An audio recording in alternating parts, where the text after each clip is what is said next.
देखिए कि जैसा पहले भी कहा गया था, ऑनरेबल चेयरमैन साहब ने बार बार इस चीज़ का जिक्र किया है कि यात्रियों की सुविधाओं को देखते हुए और कोर्ट की डायरेक्शंस को देखते हुए बोर्ड ने एक फैसला किया है रोपवे लगाने का कटरा से सांझी छत, जिसकी अलाइनमेंट थी। और उसके अंदर स्थानीय लोगों के काफ़ी कंसर्न्स थे उसको लेकर के, चाहे वो लाइवलीहुड्स का इशू हो, चाहे उसकी अलाइनमेंट का इशू हो, जिसके ऊपर बोर्ड द्वारा एक कमेटी गठित की गई थी, जिसके साथ जिनकी स्थानीय लोगों के साथ एक बैठक भी हुई थी और इन मुद्दों पर चर्चा हुई थी।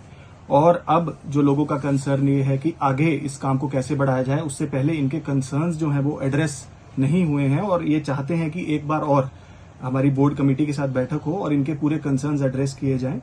और उसके बाद ही किसी कार्य को आगे बढ़ाया जाए। तो आज जो हमारी बात हुई है उसका यही एक कंक्लूजन है कि जैसे ही हमारा जो ये ईयर एंड रश, जब ये जो हमारा न्यू ईयर रश रहता है, उसके बाद जनवरी में हम एक बैठक फिर से सभी स्थानीय लोगों के साथ बोर्ड की कमेटी को हम दोबारा निमंत्रण देंगे, ताकि इन सभी के कंसर्न्स जो हैं वो अच्छे से उन पर बात हो सके, डिसीजंस हो सके और उसके बाद ही फील्ड पर कोई कार्रवाई जो है रोपवे की आगे बढ़ाई जा सके। सर, आज जो प्रोटेस्ट रहा है उसमें ये कहा गया कि गंडोला नहीं लगना चाहिए जितने भी मजदूर थे, तो बोर्ड का इस पे क्या टेक है? देखिए, बोर्ड ने एक फैसला किया है गंडोला लगाने का और उस फैसले के पीछे, जैसे मैंने पहले भी कहा, दो कारण है। पहला, जो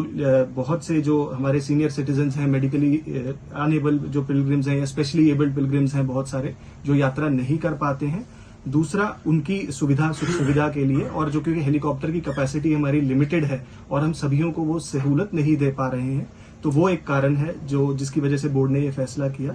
दूसरा, जो ऑनरेबल सुप्रीम कोर्ट द्वारा सेंट्रल एम्पावर्ड कमेटी गठित हुई थी, उसकी एक इम्पोर्टेंट रिकमेंडेशन है कि ऑल्टरनेट सोर्स ऑफ मीडियम, क्योंकि जो घोड़ों की संख्या है उसके अंदर भी कंट्रोल करने के लिए एनजीटी ने कहा है, रेगुलेट करने की बात हुई है, तो एक ऑल्टरनेट कन्वीनियंट मोड जो है पिलग्रिम्स के लिए, उसको देना बोर्ड की जिम्मेदारी है। इन दो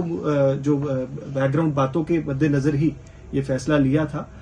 तो जहां तक रोपवे लगने की बात है, वो एक डिसीजन बोर्ड का हो चुका है, लेकिन कैसे लगना है, क्या अलाइनमेंट होनी चाहिए, मोडालिटीज क्या हो, टिकटिंग कहां से होनी चाहिए, वो सारी चीजों पर स्थानीय लोगों से बात होनी है, जिसके लिए बोर्ड की जो एक कमेटी गठित हुई है, जिसकी एक बैठक हुई है और एक और बैठक जनवरी में हम कन्वीन करेंगे। सर, एक्सप्रेस हाईवे और इसी के साथ डीमैक्स कंपनी के जो कार्ड ब्लॉक को लेकर बात की गई है, उसके बारे में किस तरह से? देखिए, एक्सप्रेस वे पे जो लोगों का कंसर्न्स हैं, पहले भी इन्होंने कमेटी के सामने भी रखे थे कि जो इंटरमोडल स्टेशन है वहां पर शायद एक्सप्रेस वे टर्मिनेट होना चाहिए और उसके बियॉन्ड कटरा को बाईपास करते हुए शायद लोगों की एप्रीहेंशन है कि लोग शायद डायरेक्टली ताराकोट की तरफ आगे बढ़ेंगे या स्थानीय लोगों का रोजगार अफेक्ट होगा। उसके अंदर एक एश्योरेंस जो मैं देना चाहूंगा वो ये है कि बोर्ड ने ताराकोट पर कोई भी पार्किंग फैसिलिटी कंसीव नहीं की है और ना ही आगे में बोर्ड का ऐसा कोई विचार है। तो अगर आप एक्सप्रेसवे या रोड जहां से भी जाती है, लोगों को पार्किंग की फैसिलिटी सिर्फ इंटरमोडल स्टेशन में ही रहेगी और उसके बाद उनको अपने अपने तरीके से जो है यात्रा मार्ग की तरफ प्रस्थान करना होगा, जिस भी यात्रा मार्ग को की तरफ वो बढ़ना चाह रहे हैं।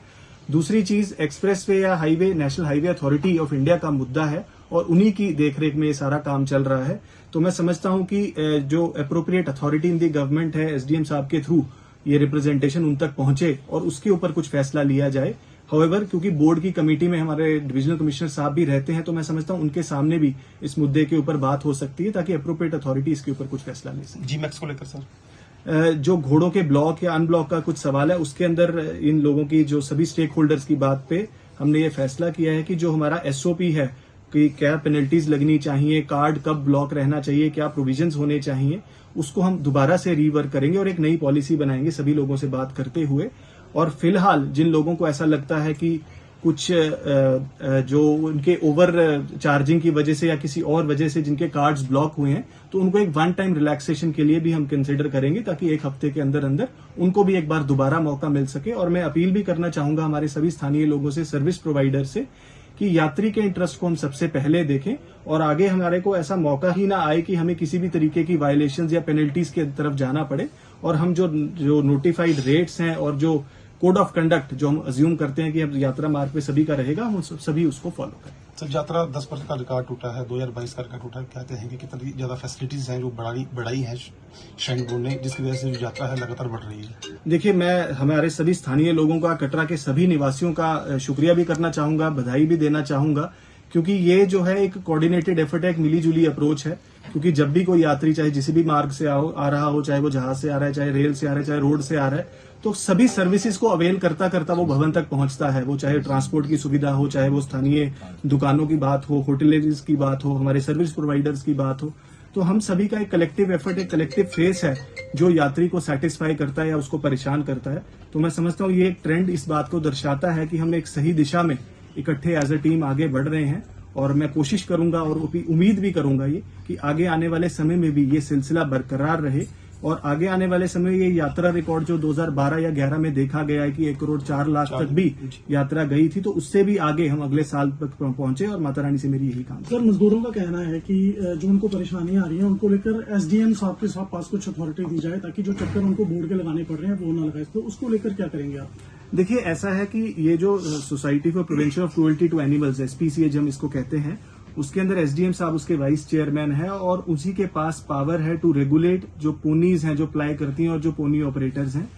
बोर्ड सिर्फ फैसिलिटेट करता है उनकी रेगुलेशन जब वो ट्रैक पे प्लाई करते हैं। तो ये दोनों बड़ी डिफरेंट रिस्पॉन्सिबिलिटीज हैं, और हम उसी रिस्पॉन्सिबिलिटी के दायरे में ही काम करते हैं। हाउएवर, अगर एसडीएम साहब को उनको अप्रोच करना इजी है तो हम आपस में बात करके इस प्रोसेस को और सिंप्लीफाई करने की कोशिश जरूर कर सकते हैं। तो शैल वी कंसीडर कि इसको अधर कर दिया गया है जो रोपवे है आज के बाद, जब तक कोई कंक्रीट मीटिंग बोर्ड और स्टेक होल्डर्स के बीच में नहीं हो जाती? जी बिल्कुल, मैंने यही कहा कि जब फील्ड पर हम कोई भी काम आगे नहीं बढ़ाएंगे, कोई भी डॉक्यूमेंट्री प्रोसीजर को हम आगे नहीं बढ़ाएंगे जब तक हमारी बोर्ड के जो द्वारा गठित कमेटी है उनके साथ स्थानीय लोगों की बैठक ना हो। Thank you. इस तरह से सुबह के विजुअल से आप देख रहे हैं कि कटरा जो है बंद कॉल की गई थी। कटरा जो है पूरा मुख्य वैष्णोदेवी ट्रैक के साथ साथ कटरा आधार शिविर भी आज पूरे दिन जो बंद रहा। उसके बाद जो है एक कमेटी बनाई गई, उसमें 6 से 7 लोगों के साथ जो है Shri Mata Vaishno Devi shrine board CEO की जो है बैठक हुई, अभी मीटिंग हुई। मीटिंग के बाद जो है एक फ्रूटफुल जो है नतीजा निकला गया। Shri Mata Vaishno Devi shrine board CEO ने कहा है कि जल्द जिनके कार्ड जो है ब्लॉक किए गए हैं जीमैक्स कंपनी के द्वारा, उनको जल्द ही जल्द खोल दिया जाएगा। 1 हफ्ते का टाइम मांगा, उसके बाद उन कार्ड्स को खोल दिया जाएगा। सबसे बड़ा मुद्दा जो गंडोले का था वो साफ तौर से उन्होंने क्लियर कर दिया है कि गंडोला माँ वैष्णो देवी शिविर पर लगेगा, और उसकी सिर्फ केवल जो है अलाइनमेंट चेंज की जाएगी, उसका रूट चेंज किया जाएगा। लेकिन उससे पहले जो है कटरा वासियों के साथ जो है बैठक होगी, इसके रिगार्डिंग गंडोले का रिगार्डिंग जो है बात की जाएगी। और साफ तौर से दूसरा मुद्दा जो है एक्सप्रेस हाईवे जो कि दिल्ली से कटरा लग रहा है, वो जो तारागढ़ मार्ग के लिए लग रहा है, उन्होंने साफ तौर से क्लियर कर दिया कि इंटर मॉडल स्टेशन जिस तरह से प्रोजेक्ट बनाया जा रहा है, पहले वो रोड जो है वहाँ पर होगा, और उसके बाद वो उनका काम है कि वो अगर लिंक देते हैं ताराकोट मार्ग को तो ठीक है। लेकिन साथ में उन्होंने क्लियर कर दिया कि माँ वैष्णो देवी शिविर श्रद्धालुओं के लिए जो है गंडोला लगेगा, लेकिन उसमें जो है अलाइनमेंट चेंज करने का है वो उसको चेंज करेंगे। और उसके बाद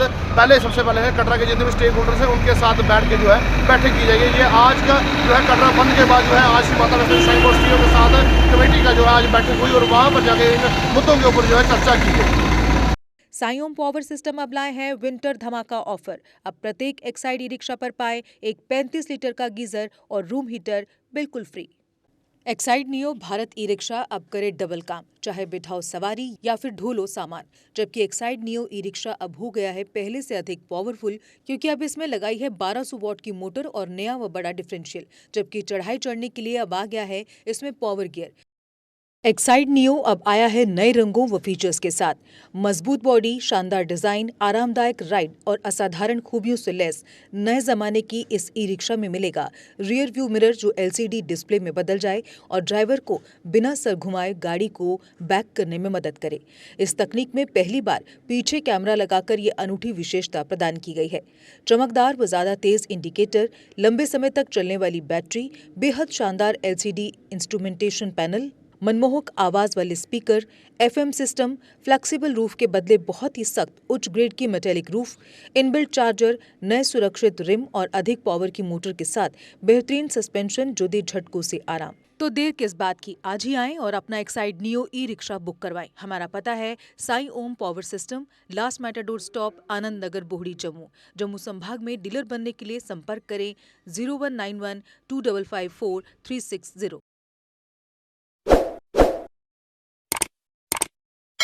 जम्मू कश्मीर की खबरों के लिए जुड़े रहिए JK अपडेट के साथ।